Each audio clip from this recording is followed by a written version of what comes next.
Welcome to the Deep Dive, the place where we take the stacks of sources you sent us and distill them down to the essential, fascinating, and often surprising truth.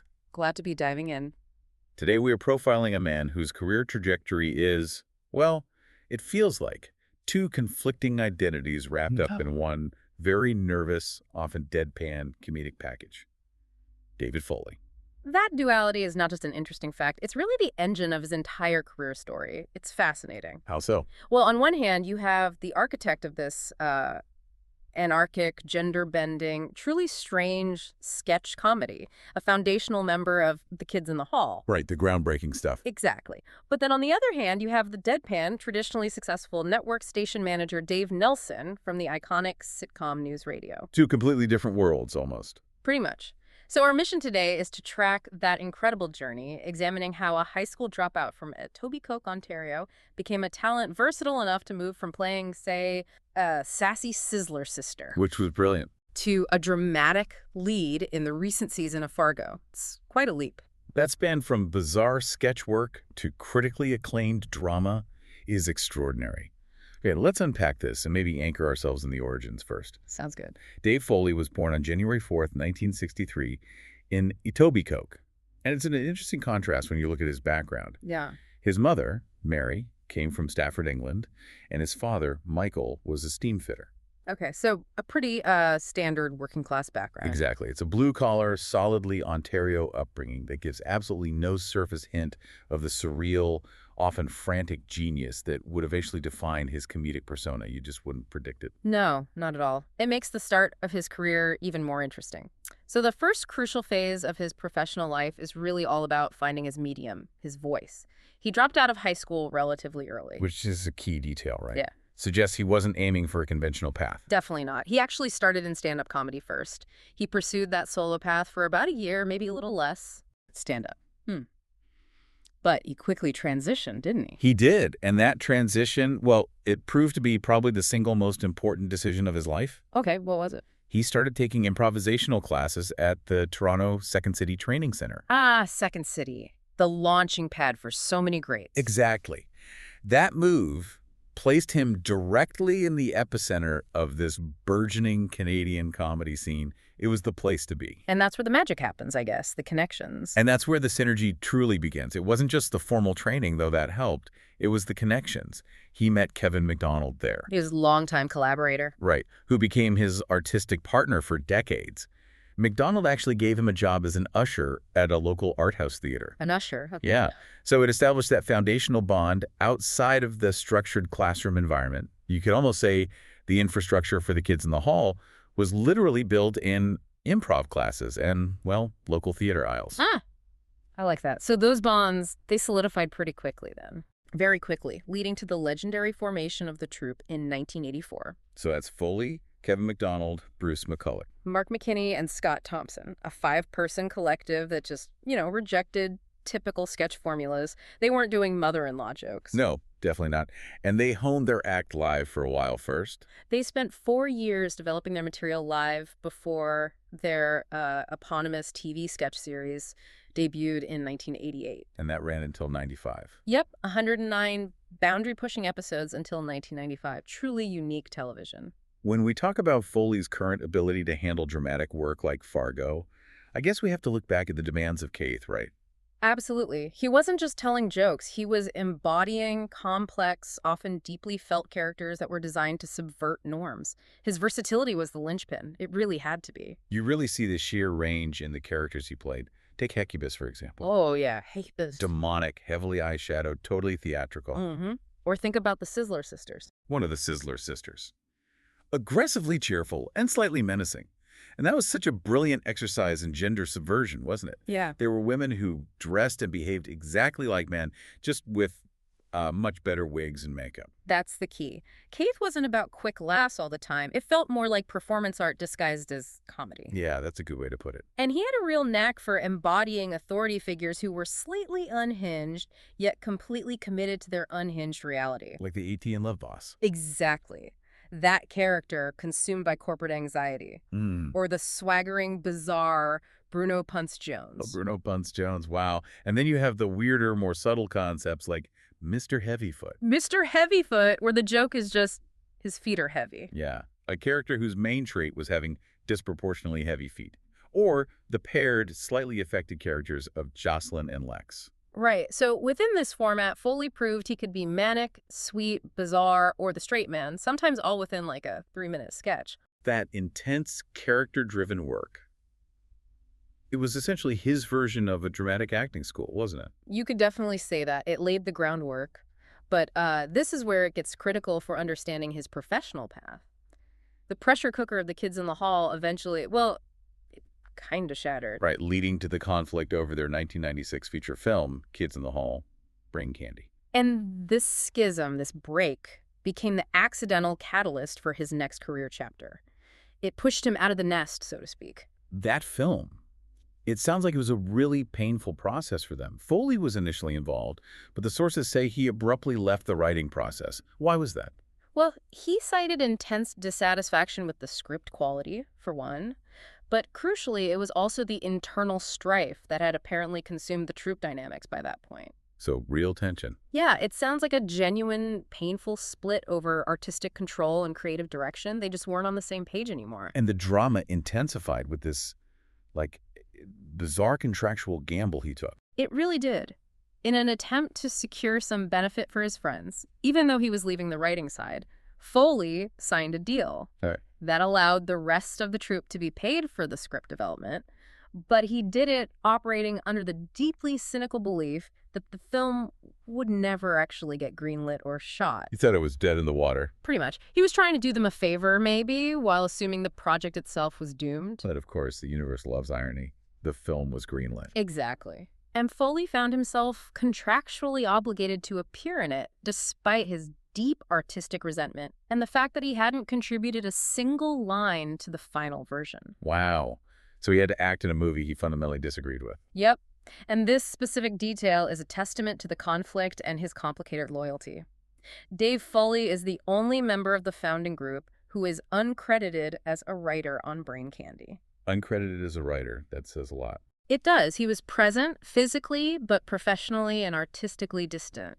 It really solidified his need to find a career path outside of the troupe's dynamics at that moment. Yet despite that decade of tension, they did get back together eventually. They did. The artistic bonds proved too strong to sever permanently. He rejoined the troupe in 2000 for live work and was fully integral to subsequent projects. Like the 2010 reunion miniseries, Death Comes to Town. Right, and the highly anticipated 2022 TV series continuation on Amazon Prime. So it shows that even after profound professional trauma, that original artistic identity was never truly abandoned, just maybe put on hold or augmented. Exactly. It evolved. Hashtag to sitcom success and character-driven roles. So the Brain Candy debacle, as painful as it sounds, it kind of provided Foley with the perfect, albeit slightly rough, escape hatch. Pushing him directly toward his second defining career chapter. Mainstream network success with NewsRadio. Right, and this wasn't just a pivot. You could almost call it a rescue mission. Paul Sims, the creator of NewsRadio, was an enormous fan of Foley's KI work, especially that strange, detached, intellectual undercurrent of his comedy. Okay, he got it. He totally got it. And he wrote the role of station manager Dave Nelson specifically for him. Wow, tailor-made. That speaks volumes about the respect he commanded in the industry, even coming off the KI conflict. Absolutely. That his next major role was custom built for him is pretty significant. And the beauty of Dave Nelson over the, 97 episodes from 95 to 99? Was how much the character was fundamentally based on Foley's actual quirks. It was this fascinating merging of actor and role. So the show mined his real personality. Pretty much. His genuine, documented, intense coffee addiction. And his confessed, almost obsessional love for the classic 1960s sitcom Green Acres. Green Acres. Yeah. Seriously. That's amazing. It's such a brilliant example of using the actor's DNA to flesh out the character. Totally. His relentless need for caffeine was so central to his persona that the writers devoted an entire episode to it. Right. Season 2, Episode 3, called Smoking, where the staff tries to help him manage his addiction. He wasn't just playing a role. He was playing this carefully curated version of his straight man self. Exactly. Which, in a way, is just as much of a performance. True. So after the sustained rhythmic workload of network sitcoms, Foley then made a major shift that tested his quieter side, I guess, his voice. Yeah, into voice acting and family films. This is an area where his lack of aggressive ego maybe allowed him to shine. Starting with a pretty huge one, right? Oh, yeah. Notably as the lead voice of Flick, the nervous inventor ant, in Pixar's 1998 smash hit, A Bug's Life. Flick is definitely the anchor of his voice portfolio, and that character has shown remarkable longevity. He keeps popping up. Foley reprised the voice for unexpected cameo appearances, like in the hysterical outtakes of Toy Story 2. Those were great. And the brief epilogue of Cars, you even hear him in specialized media, like a segment of Robot Chicken and the game Lego The Incredibles. Flick lives on. He does. But the sources show his voice portfolio expanded rapidly beyond just the family sphere. Oh, absolutely. Consider the complete contrast. He voiced the synthetic intelligence Yes Man in the massive 2010 video game Fallout, New Vegas. Yes, man. That's such a different vibe. Totally different. This character is a detached, highly enthusiastic, yet non-human AI that perfectly utilizes Foley's slightly nervous, eager to please, yet fundamentally kind of cold delivery style. That ability to sound both earnest and totally detached, that's kind of his trademark, isn't it? It really is. He was also Terry, the highly anxious two-headed monster in Monsters University in 2013. Right, and Terry Perry. He was Terry. Yep. And the highly disgruntled elf Wayne in the holiday special series Prep and Landing. Remember those? Oh, yeah, those were cute. Ran from 2009 to 2011. And he took on a key main role as the highly stressed Chris in the animated series Dan Weiss from 2011 to 2013. Wow. The range there is truly impressive. You've got high-budget Pixar, cult video games, holiday specials, adult animation. He really covers the map in voice work. And outside of animation, he continued to leverage that trademark nervous energy in future films throughout the late 90s and 2000s. Right. One role where he actually returned to his writing roots was 1997's The Wrong Guy. Ah, yes, The Wrong Guy. He starred as Nelson Hibbert, this office worker who misinterprets a crime scene. Thinks he's going to get blamed for his boss's murder. Exactly, and runs off to live as a fugitive. But critically, Foley co-wrote the screenplay for The Wrong Guy. That's important. It proves that the artistic ambition that fueled Keith was still there, just maybe applied to a more traditional narrative structure this time. He wasn't just an actor for hire. Good point. And he secured supporting roles in some pretty widely seen studio productions, too. Definitely. Like 1999's Blast from the Past. Where he played Troy, Eve's housemate, Brendan Fraser, Alicia Silverstone. Yeah, fun movie. And in 2005's superhero comedy Sky High, he was Jonathan Boy, or the All-American Boy. All-American Boy, his sidekick. These roles placed him squarely in the realm of the highly recognizable character actor. You see him pop up, and you're like, oh, it's that guy. Exactly. But we absolutely must address the elephant in the filmography. Uh-oh. Which one is this? The deeply bizarre and, let's just say, controversial 2007 film Postal. Postal. Oh, man. Ooey Bowl. The one and only Ooby Bowl's highly divisive adaptation of the notorious PC game, and Foley appeared in it as Uncle Dave. Uncle Dave. Okay, Yeah. And this is the one where... For listeners keeping track of his more adventurous, dramatic choices, this is the film where he notably appears nude. Right. Okay. Well, it certainly showcases his willingness to take risks, maybe. Yeah. And jump into projects regardless of how outlandish or critically reviled they might be. It definitely shows a certain lack of pretension about the work itself. Or maybe he just needed the paycheck sometimes, which we'll get into. Fair point. A working actor's got to work. Yeah. #3. Later career versatility and surprising appearances. Okay, so as we transition into the 2000s and 2010s, Foley really cemented his status as that go-to recurring guest star. Yeah, a reliable presence whose distinct comedic timing could just elevate any episode he appeared in. You knew you were in good hands. Exactly. He even briefly stepped into the hosting chair, remember? Leading Bravo's Celebrity Poker Showdown back in 2004. Oh, I vaguely remember that. Was he any good at poker? Huh. I don't know about his poker skills, but he hosted it. His real strength, though, remained in character work. For sure. And he became immediately recognizable to mainstream audiences through these great recurring roles. Like Stuart Lamorak on Will and Grace. Yes. Jack McFarlane's dry-witted boyfriend. He was great in that for 5 episodes between 2003 and 2004. That's classic Foley taking a potentially broad sitcom-y role and infusing it with that detached, slightly world-weary delivery. Perfectly put. But one of the most delightful roles in this period, I think, has to be Dr. Fulton. On the middle. Brick's school therapist. Yes. Where he appeared periodically from 2012 to 2018. Such a great character pairing with Brick. And this role provided one of the best, inside jokes or Easter eggs in modern television. Oh, you mean the... Yes. Dr. Fulton, this quiet, contained figure giving advice to the equally unusual Brick Heck. And in the episode Life Skills, Dr. Fulton is advising Brick about his socially awkward classmates. Right. And after this perfect awkward pause and a knowing glance, the character specifically refers to the unusual group of students as the kids in the hall. Huh. It's brilliant. A direct, explicit, and perfectly timed nod to Foley's own comedic legacy, embedded right there within a Family Network sitcom. It's just chef's kiss perfect. That moment really encapsulates his career beautifully, doesn't it? The constant tension between the anarchic past and the comforting mainstream present. Totally. He was also a fixture on Hot in Cleveland. Right. He actually made an early, unrelated guest appearance as a charity doctor in season 1. Oh, I didn't realize that. Yeah, but then he came back later as Detective Bob Moore, a role he played across the last 3 seasons between 2013 and 2015. So he clearly made an impression. Seems like it. And his commitment to network stability continued with a main cast role as Pat Hine on the ABC sitcom Dr. Ken from 2015 to 2017. With Ken Jeong. Right. He remained prolific right up to the present day, appearing as Gary O'Brien for 3 episodes of Young Sheldon between 2021 and 2023. Just constantly working. Always working. But the sources highlight what might be the most significant recent shift in his career. Which is? His main role as Danish Graves in the 5th season of Fargo in 2023. Fargo. Okay, yeah, that's huge. And that's more than just a guest spot, right? It's a central, major, dramatic character. Exactly, Danish Graves. The name alone. Fargo is the ultimate signal of a dramatic pivot, isn't it? Oh, yeah. And maybe a validation of the core acting skills he honed way back, playing those highly specific, intense K.I.'th characters. I think so. Danish Graves is this severe, calculating corporate lawyer, almost menacing. Wow. To seamlessly move from the goofiness of, say, The Middle or even NewsRadio to anchoring high-stakes, critically acclaimed dramatic narratives, that's the definition of versatility. It really is. It proves that the foundation he built back in 1984 prepared him for literally everything, even roles entirely devoid of overt comedy. Amazing trajectory. And moving beyond traditional formats for a second, Foley was also an early adopter of digital media. Oh, yeah. Like what?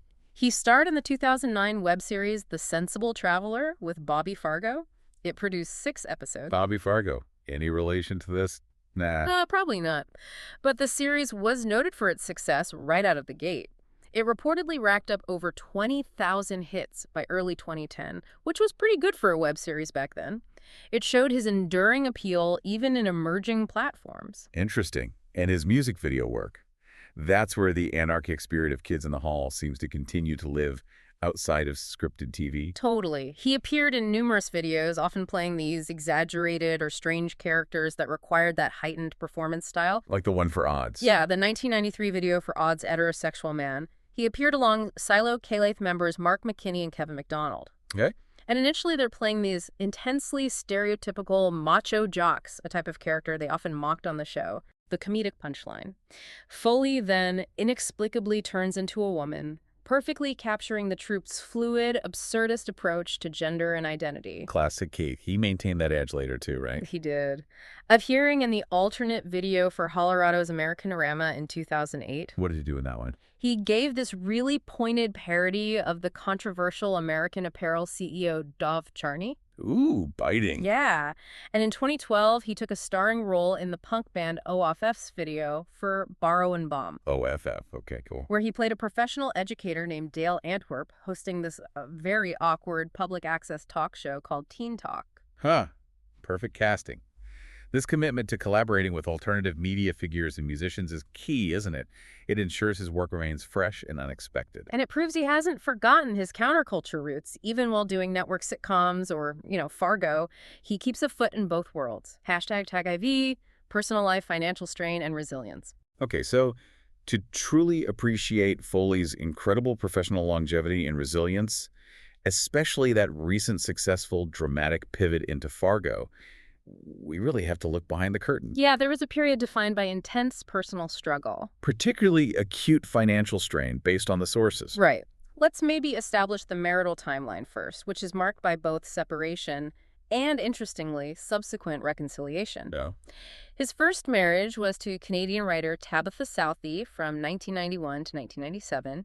They had 2 children together. Right.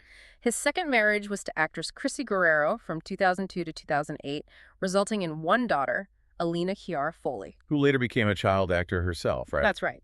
Now, the interesting pattern of reconciliation occurs with his second wife, Chrissy Guerrero. They separated, but then... They separated, but subsequently reconciled and actually remarried on New Year's Eve, December 31st, 2016. Wow. That suggests a powerful, enduring bond, despite whatever challenges led to the separation. Good for them. Yeah. Now, okay, turning to the child support crisis. This had a profound, decade-long impact on his career choices and even his physical location. This is related to his first marriage. Yes. This crisis began with an interim child support agreement issued back in 2001, obligating him to pay his first wife, Tabitha Southey, a really substantial sum, $10,700 a month. $10,700 a month? Yeah. How was that figure determined? Well, that figure was based entirely on his high earnings during the absolute peak of the NewsRadio years, primetime network show money. Okay, but when a network show ends, income fluctuates wildly for actors, right? Right. Especially back then. Wildly, yet that obligation remains static and, brutally high. By 2011, he publicly claimed his earnings had declined to such a degree that the $10,700 sum constituted literally 400% of his income. 400%. That's impossible. Completely unsustainable. Utterly unsustainable. And he was caught in this incredibly rigid legal bind. The child support was governed by Ontario's Family Responsibility Office, or FRO, and they're known for their stringent enforcement mechanisms. Okay. He was unable to get the obligation retroactively reduced in court, meaning the debt just kept compounding. Interest, penalties, the works. Oh, man.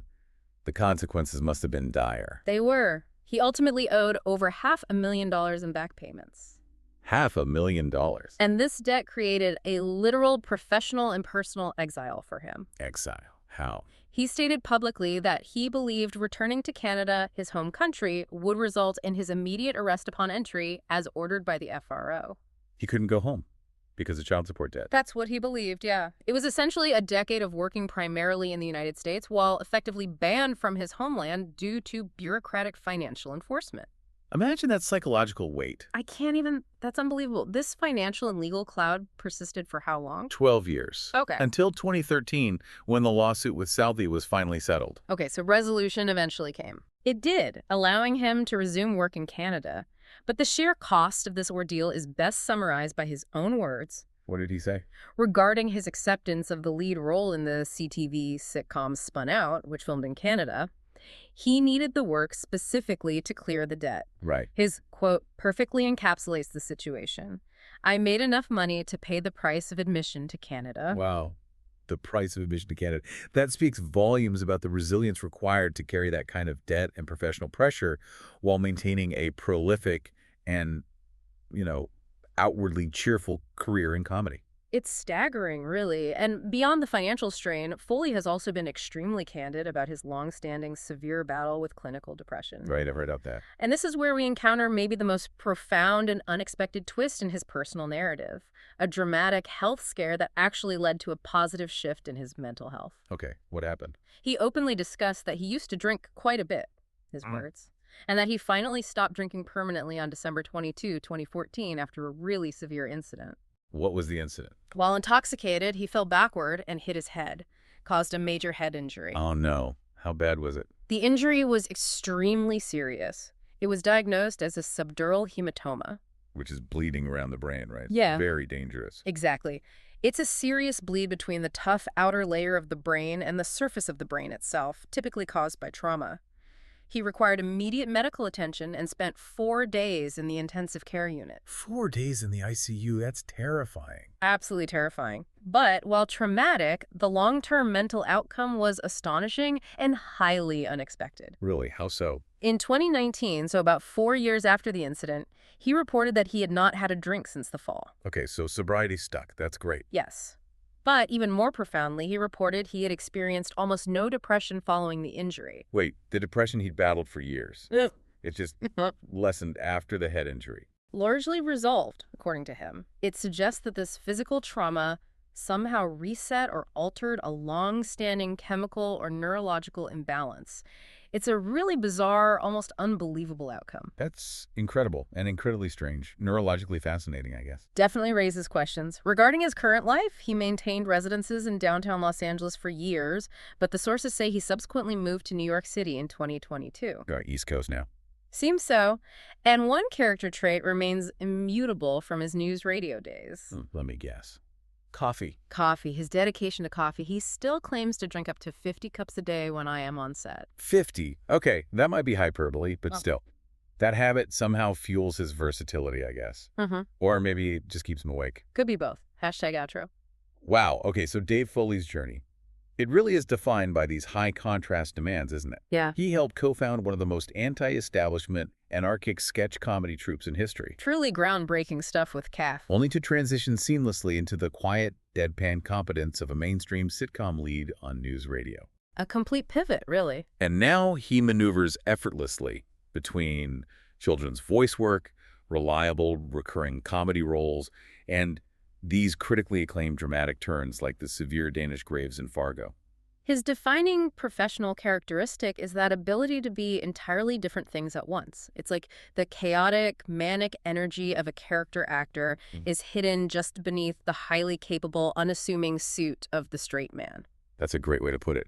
And understanding his intense personal struggles, that decade-long financial crisis that literally enforced a professional exile from his home country. And his sobriety journey tied into that serious head injury. Right. That's essential context. He maintained his professional output because he literally had to keep working, didn't he? To pay the price, as he put it, of his own freedom and admission back home. The resilience is just incredible when you know the backstory. But the final, most profound thought we are left with, it has to be that unexpected neurological connection forged in crisis. Yeah, the head injury story is wild. He suffered a severe physical trauma, the subdural hematoma, and afterward reported that the persistent chronic depression that plagued him for years has largely resolved. What does that truly suggest? Not just about Dave Foley's unique recovery, but about the still unknown interplay between acute physical injury and lifelong mental health challenges. It's baffling. It suggests maybe a lifetime of underlying neurological pressure or imbalance that was completely counterintuitively released or corrected through a traumatic physical event.